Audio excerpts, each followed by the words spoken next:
پھر تو پتا بھی لگے پکے حسینی بیٹھے نے. ٹھیک ہے, اب یہ پہلی بات. دوسری بات فرمایا ونحر, اور اے محبوب آپ نے قربانی بھی کرنی ہے. آقا کریم علیہ السلام قربانی فرماتے تھے, اور قربانی میرے آقا ایک نہیں فرماتے تھے, آپ دو فرماتے تھے. آواز پھر کمزوروں والی ہے آپ بھی, مسئلہ بھی بتانا ہے نا جی. حضور شاہ صاحب دو قربانیاں میرے آقا کریم علیہ السلام فرمایا کرتے تھے. پوچھا کہ حضور ایک تو آپ کی ہے, دوسری کس کی ہے؟ فرمایا یہ میری امت کی طرف سے ہے. ایک حدیث میں میری آل کی طرف سے ہے. تو میں نے کہا یہاں سے دو مسئلے حل ہوئے. ایک تو یہ کہ دوسرے کو ثواب بھیجا جا سکتا ہے, ایصال ثواب ثابت ہو گیا. اور دوسرا یہ مسئلہ بھی ثابت ہوتا ہے کہ بندہ زندہ ہو تب بھی ثواب پہنچایا جا سکتا ہے, فوت ہو جائے تب بھی, ابھی اس نے آنا ہو تب بھی کہا جا سکتا ہے قیامت تک کریے جو بھی آئے ہوں مسلمان تو میرے باری تعالیٰ ان کو بھی ثواب پہنچا دے.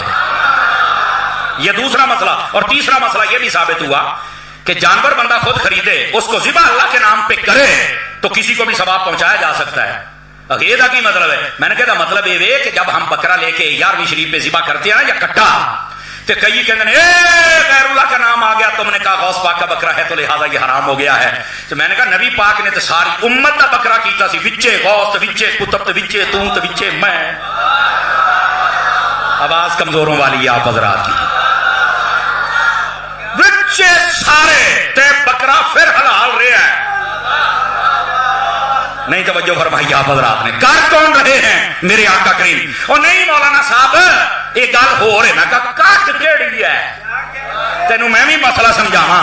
کہہ رہے جی وجہ یہ ہے کہ جب چھری چلی تھی نا تو نبی پاک نے اللہ کا نام لیا تھا. میں کہ مرے ہیں اسی بھی جدو ذبح کرنے ہیں, چھری چلاتے وقت عند الذبح ہم بھی اللہ کا نام لیتے ہیں, صرف ثواب ہے جو غوث اعظم کو پہنچا دیتے ہیں.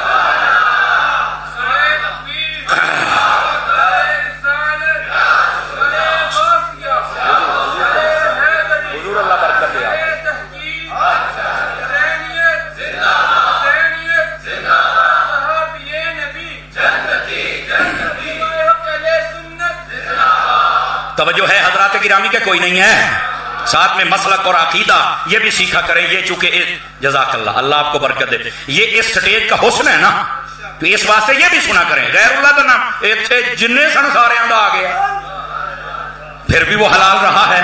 تو میں نے کہا یہ سارے آ جائے تو بکرا حلال رہی تھا, تو جی ایک غوث آ جائے. حوصلہ کر سونے, برداشت کر غوث پاک نو, یہ تو ثواب پہنچایا جاتا ہے.